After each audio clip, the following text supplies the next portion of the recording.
नमस्कार. ओंकार उपासना केंद्रातर्फे मी श्रीमती अस्मिता शरददेव ओंकाराची सगुण आणि निर्गुण उपासना हा पुढचा वर्ग आपण शिकत आहोत.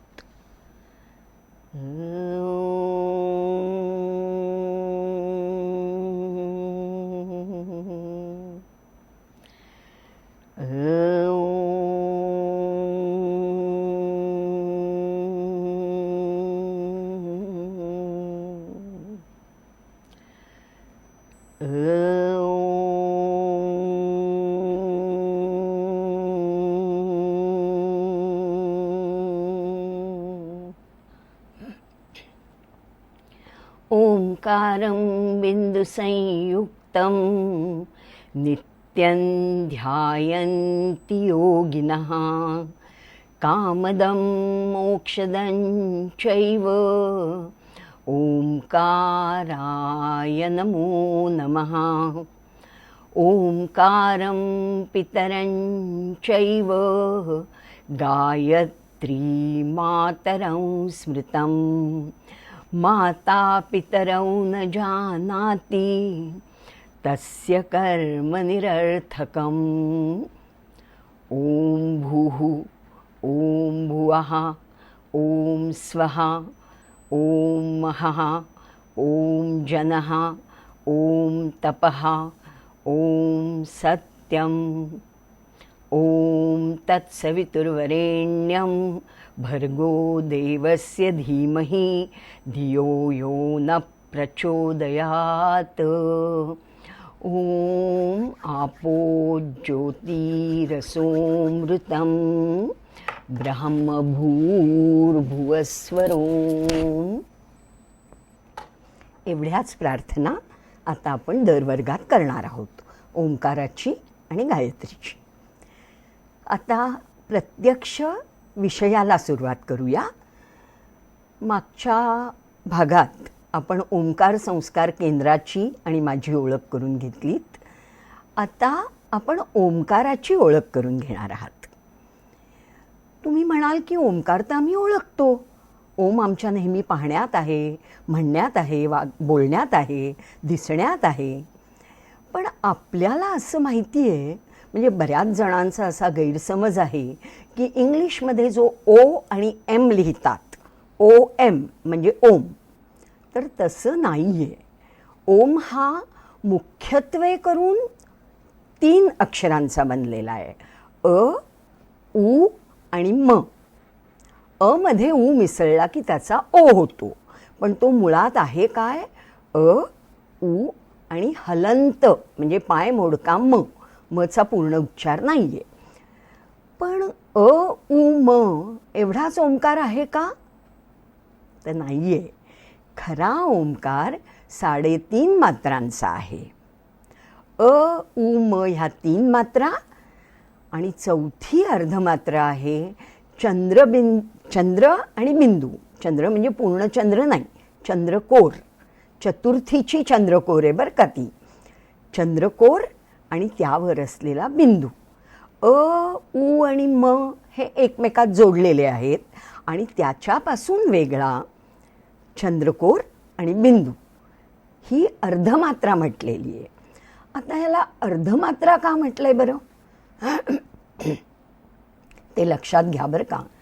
अचा, उचा आणि मचा आपण उच्चार करू शकतो.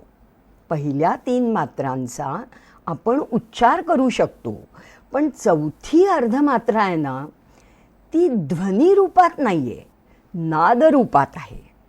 आपण सगळे सायन्स शिकलेलो आहोत, थोडंफार तरी नक्कीच शिकलो. ध्वनी आणि नाद यातला फरक आपल्याला समजतो. आपण ओंकारात तो समजवून घेऊया. अ, उ आणि म ही 3 अक्षरं जी आहेत, ह्या 3 अक्षरांनी बनलेला जो ओम आहे तो ध्वनीच्या रूपात प्रकट होतो, म्हणजे आपण त्याचा उच्चार करू शकतो. आणि त्याच्या पुढे येणारी चंद्र आणि बिंदू ही जी अर्धमात्रा आहे ह्याचा स्वतंत्र उच्चार नाही.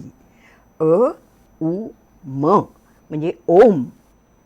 एकत्रित ओम, उ आणि मचा एकत्रित झालेला ओम, त्याला लागून नादरूपात येणारी जी अर्धमात्रा आहे ती आहे चंद्र आणि बिंदू. म्हणजे ओंकार किती मात्रांचा झाला? मूळ ओंकार 3.5 मात्रांचा. 3.5 ह्या संख्येला एकूणच आपल्या शरीरात खूप महत्त्व आहे. आपण म्हणतो ना 3.5 हाताचा देह आहे. म्हणजे काय? हात म्हणजे आपला कोपरापासून ह्या बोटापर्यंत. म्हणजे हा जो मी हात दाखवते आहे हा हात, खांद्यापासून नाही, कोपरापासून इथपर्यंत. हा हात हे माप जर धरलं तर कुठल्याही मानवाचं, कुठल्याही माणसाचं, मग तो लहान मूल असो, मोठा माणूस असो, म्हातारा, वृद्ध, वयोवृद्ध गृहस्थ असो, स्त्री असो, पुरुष असो, त्यांच्या शरीराची उंची ही नेहमी 3.5 हातच असते. ह्याला अपवाद आहेत बरं का.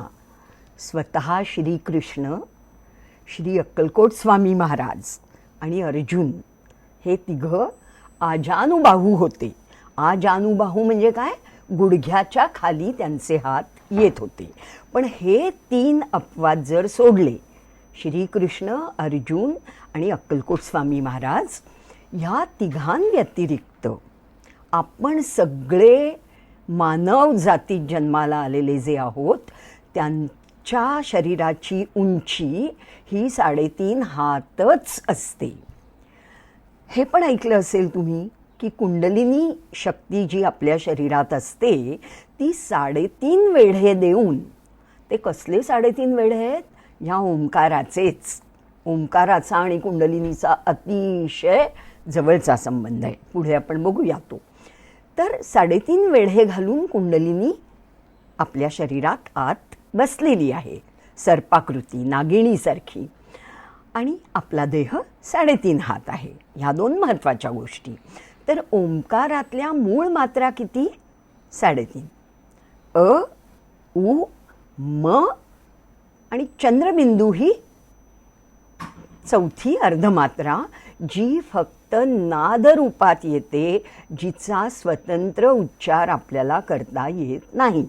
अ, उ आणि म हे ध्वनी रूपात येतात आणि पुढची 4थी अर्धमात्रा नादरूपात येते. हा बेसिक ओम. आता ह्यानंतर एकदा काय झालं, आपल्याला माहिती आहे हनुमान जे आहेत, मारुतीराय आपले, ते प्रचंड बुद्धिमान होते. मनोजमम मारुततुल्य वेगम जितेंद्रियम बुद्धिमतां वरिष्ठम. म्हणजे बुद्धिमान लोकांमध्ये ते वरिष्ठ होते. तर ह्या अत्यंत बुद्धिमंत अशा हनुमंतांनी एकदा प्रभू रामचंद्रांना विचारलं की हे प्रभू, मला ओंकाराचं रूप समजावून सांगा. ओंकाराच्या किती मात्रा आहेत, ओंकार कसा आहे हे मला समजावून सांगा. त्यावेळेला प्रभू रामचंद्रांनी 3.5 मात्रांचा नाही ओंकार शिकवला. तसं नाही सांगितलं की 3.5 मात्रा आहेत. ते काय सांगतायत? 16 मात्रा आहेत. ओंकाराच्या 16 मात्रा आहेत. त्या कुठल्या ते समोर स्क्रीनवर लिहिलेलंच आहे मी, त्या मी तुम्हाला सांगते. प्रभू रामचंद्रांनी हनुमंताला, अत्यंत प्रिय भक्त जो हनुमान, त्याला सांगितलेल्या ओंकाराच्या 16 मात्रा अ, उ, म, अर्धमात्रा, नाद, बिंदू, कला, कलतीता, शांती, शांत्यतीता, उन्मनी, मनोन्मनी, पुरी, मध्यमा, पश्यंती आणि परा. ह्या 16 मात्रा आहेत. आत्ता ह्या स्टेजला प्रत्येक मात्रेचा अर्थ मी समजावून सांगणार नाही आहे, पण तुम्ही टार्गेट लक्षात घ्या. आपलं उद्दिष्ट, आपलं लक्ष. लक्ष म्हणजे लक्ष देणं ते लक्ष नाही, क्षला य, क्ष, लक्ष म्हणजे आपलं टार्गेट काय आहे. तर ह्या अ, उ, म, अर्धमात्रा, नादबिंदू, कलाकलतीता, शांती, शांत्यतीता, उन्मनी, मनोन्मनी, पुरी, मध्यमा, पश्यंती, परा.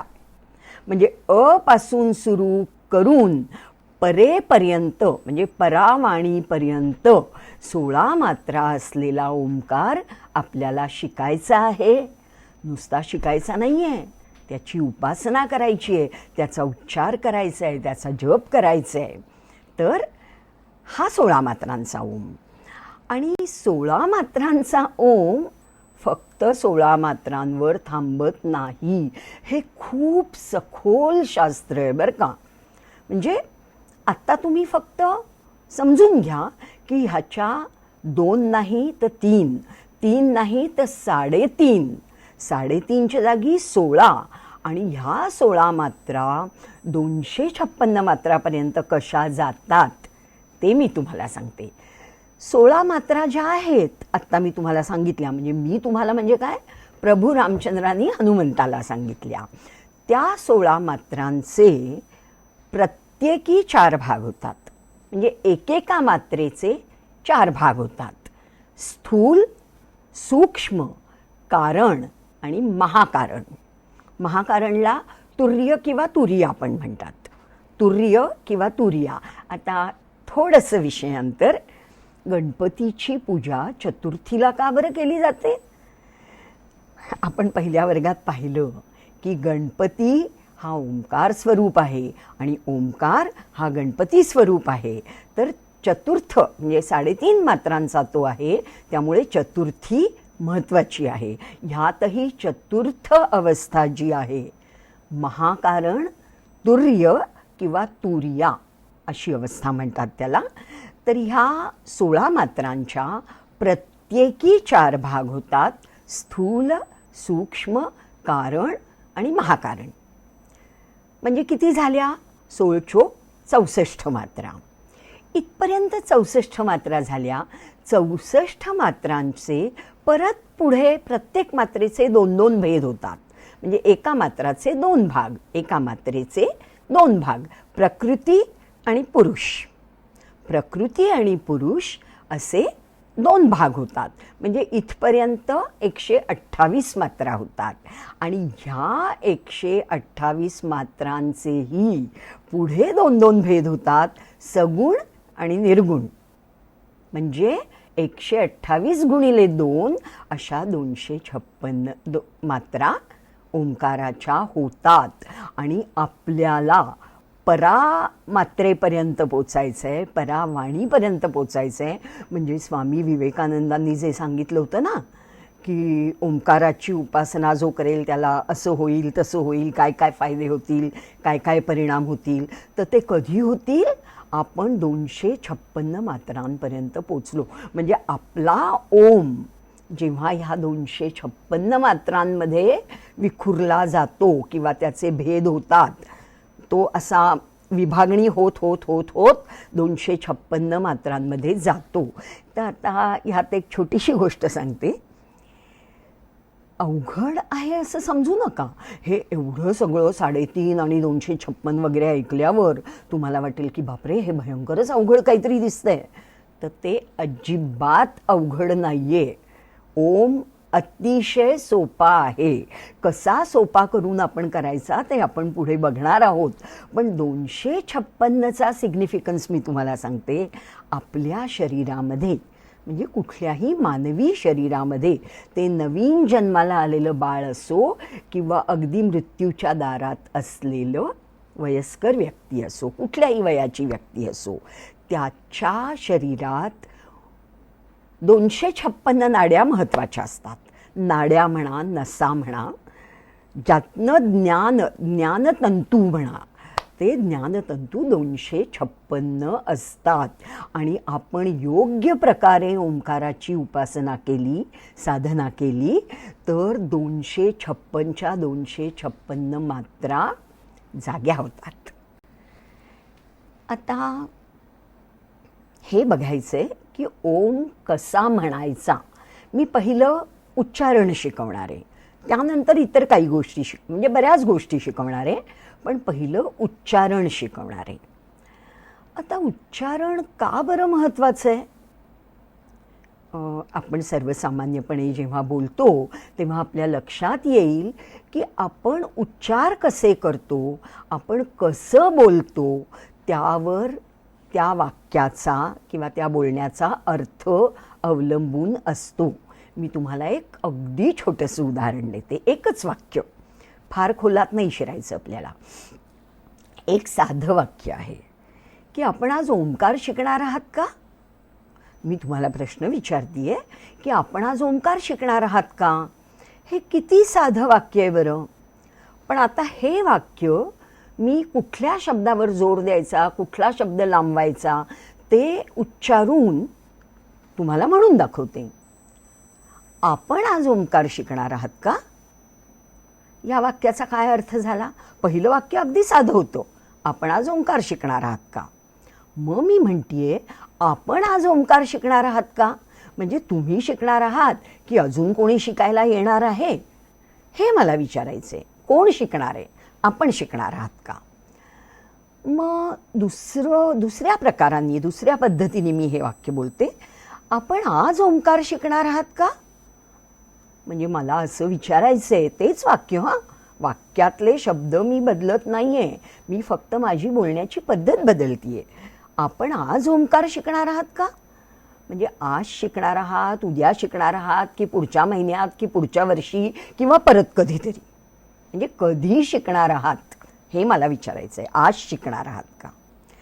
नंतर हेच वाक्य मी असं बोलते, आपण आज ओंकार शिकणार आहात का, म्हणजे मला स्पेसिफिक विचारायचं आहे की तुम्हाला ओंकार शिकायचं आहे का, गायत्री शिकायची आहे का, मृत्युंजय मंत्र शिकायचं आहे, म्हणजे काय शिकायचं आहे, ओंकार शिकायचं आहे का?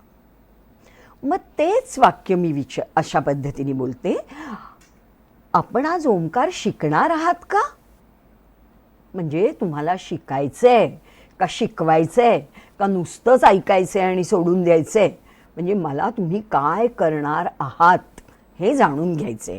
म्हणजे आपण आज ओंकार शिकणार आहात का हे साधं वाक्य मी जेव्हा 4 वेगवेगळ्या प्रकारांनी बोलते तेव्हा त्यातनं वेगवेगळे अर्थ निघतात. म्हणजे किती फरक आहे ह्या अर्थांमध्ये. तसंच आहे ओंकार, 3.5 मात्राचा ओंकार आपल्याला म्हणायचा आहे.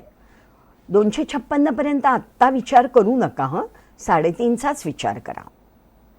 3 मात्रा पूर्ण आणि 4थी अर्धमात्रा, 3 ध्वनिरूप ज्या आपण उच्चारायच्या आहेत आणि 4थी नादरूप जी नाद स्वरूपात पुढे पुढे जाणार आहे.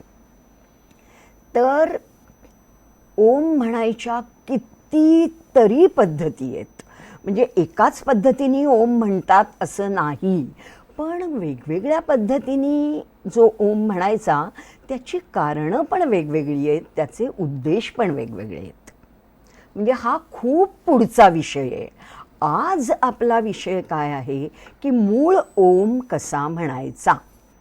मूळ प्रकारांनी, मुळात म्हणजे आपण जसं म्हणतो ना की पहिली ABCD शिकायची आहे, पहिलं गमभन शिकायचं आहे किंवा अल्फाबेट्स, मुळाक्षरं शिकायची आहेत, तशी आपल्याला यातली पहिली पायरी म्हणजे ओम व्यवस्थित शिकण्यासाठी आधी आपण अक्षर ओळख करून घेतो, मग आपण प्रायमरीत शिकतो. शिशुवर्ग झाला की म्हणजे आता काय म्हणतात KG, junior KG, senior KG, मग बालवर्ग, प्रायमरी स्कूल, मग हायस्कूल, मग कॉलेज, त्यानंतर तुम्हाला काय दुसरी वरची डिग्री घ्यायची, PhD करायची ती तुम्ही करू शकता.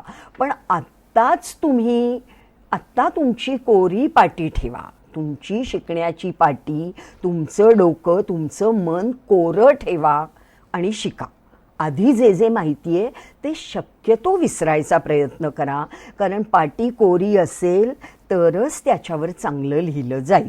आणि मी तुम्हाला खोटं नाटं सांगणार नाही, मी तुम्हाला फसवणार नाही, मी तुम्हाला व्यवस्थित टप्प्याटप्प्याने, पायरीपायरीने शिकवणार आहे. तर पहिला ओंकाराचा उच्चार कसा करायचा, पहिला म्हणजे प्रथम, ते लक्षात घ्या. ओंकाराचं उच्चारण अ, उ आणि म मध्ये करायचं आहे. हं, पुढची मात्रा आहे त्याचा उच्चार करता येत नाही, पुढच्या अर्धमात्रेचा. तर अ ऱ्हस्व म्हणायचं आहे, उ दीर्घ म्हणायचं आहे आणि म प्लुत म्हणायचं आहे. आता तुम्ही म्हणाल हे काय भानगड आहे, ऱ्हस्व दीर्घ प्लुत काय आहे, तर ही थोडी वेदांमधली किंवा संगीतामधली, शास्त्रोक्त संगीतातली भाषा आहे. अगदी सोपं करून सांगते. एक मात्रा जर म्हटलं, एक मात्रा म्हणजे ऱ्हस्व, 2 मात्रा म्हणजे दीर्घ आणि 3 मात्रा म्हणजे प्लुत. आपल्याला अच्या दुप्पट उ म्हणायचं आहे. अ 1 मात्रा, उ 2 मात्रा आणि म प्लुत, म्हणजे अ आणि उ मिळून जेवढं म्हटलं तेवढं म म्हणायचं आहे. मी तुम्हाला म्हणून दाखवते. आपण सहसा काय करतो माहिती आहे, आपण ऐकलेला असतो कुठे कुठे, तसा म्हणायचा आपण सुरुवात करू. मी पहिला चुकीचा नाही म्हणता येणार मला, त्याला वेगळ्या पद्धतीचा जो प्रचलित आहे आणि आपण असं समजतो की तो ओम सगळ्यात उत्तम आहे, तो ओम मी म्हणून दाखवते, तो म्हणायचा नाहीये. आधी डोंट्स शिका आणि मग डूज शिका. काय करायचं नाहीये ते कळलं की काय करायचं ते बरोबर कळतं.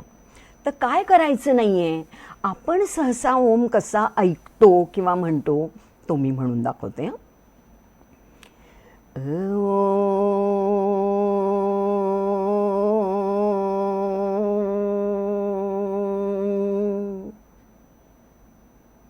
म्हणजे आपण काय करतो, ऊ खूप मोठा वाढवतो आणि आपल्याला असं वाटतं की ऊ मोठा म्हटला, लांब दीर्घ ऊ म्हटला म्हणजे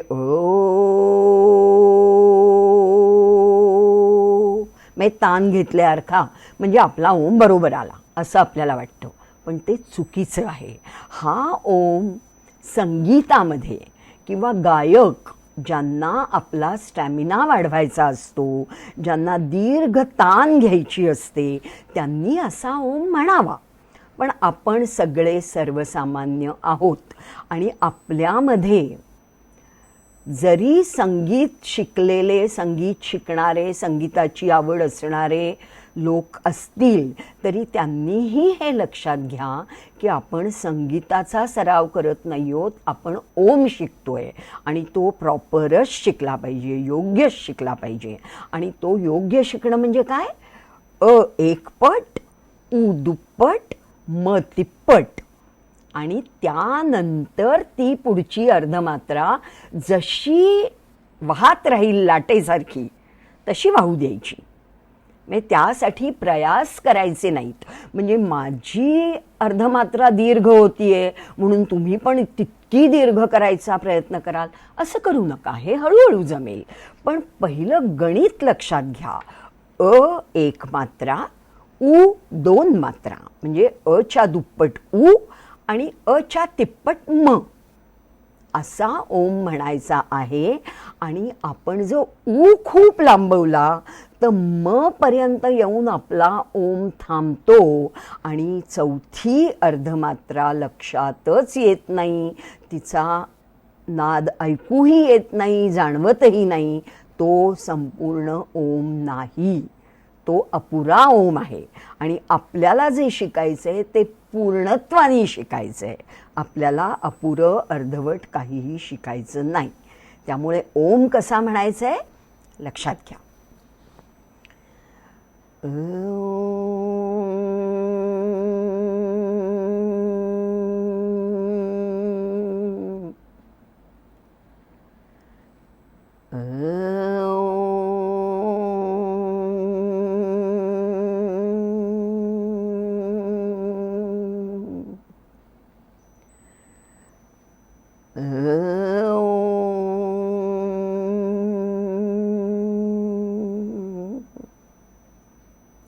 अशा प्रकारे ओंकाराचं उच्चारण करणं ही ओंकार उपासनेची पहिली पायरी, ओंकार जपाची पहिली पायरी.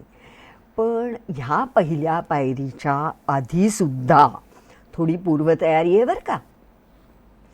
काय असतं, हा आपण जेव्हा ओम दीर्घ म्हणायला लागतो, थोडंसं मला आधी एक सांगायचं आहे की तुमच्या जर डोक्यात असं असेल की आम्ही ओम खूप करतो, ओम नमः शिवाय, ओम नमो भगवते वासुदेवाय, ओम नमश्चंडिकायै किंवा कितीतरी वेळा ओम म्हणतो, मग हा आता वेगळा ओम काय म्हणायचा?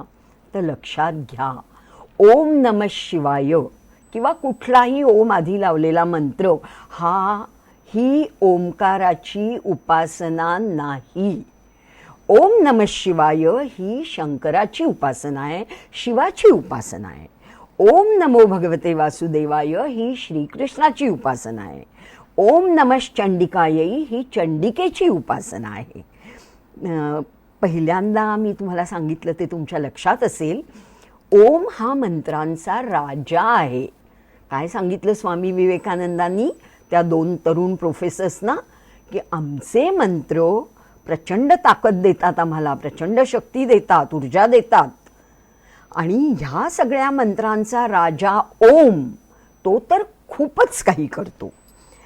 तर मंत्रांचा राजा हा जो ओम आहे ना, हा कंजूष राजा नाहीये. हा आपला हा जो राजमुकुट आहे, ओंकार राजा आहे म्हणजे काय? ओमला राजमुकुट आहे. तर आपला राजमुकुट तो कुठल्याही मंत्राला देतो आणि त्या मंत्राचं वैभव वाढवतो. म्हणजे नमः शिवाय या मंत्राचं वैभव ओमनी वाढतं. नमश्चंडिकायैला प्रिफिक्स लावला ओम, म्हणजे ओंकाराचा मुकुट त्या मंत्राने घातला की त्या मंत्राला राजवैभव प्राप्त होतो. पण म्हणजे ती ओंकाराची उपासना नाही, ती त्याच दैवताची उपासना आहे. फक्त त्या दैवताचा, त्या देवीचा जे काय आहे तो मंत्र, त्याला राजवैभव प्राप्त होतं ओंकारामुळे. त्यामुळे हे डोक्यातलं काढून टाका की अशा प्रकारे मी ओम भरपूर म्हणतो किंवा मी कितीतरी ओंकाराचं आहे. नाही, ही ओंकाराची उपासना नाही, ही त्या दैवताची उपासना आहे. फक्त ओंकारांनी आपला राजमुकुट त्यांना दिलेला आहे. त्यामुळे ह्या सगळ्या मंत्रांचा विषय ह्या वर्गात आपण सोडून देऊया. आपल्याला ओम म्हणजे फक्त ओम करायचं आहे. ठीक आहे.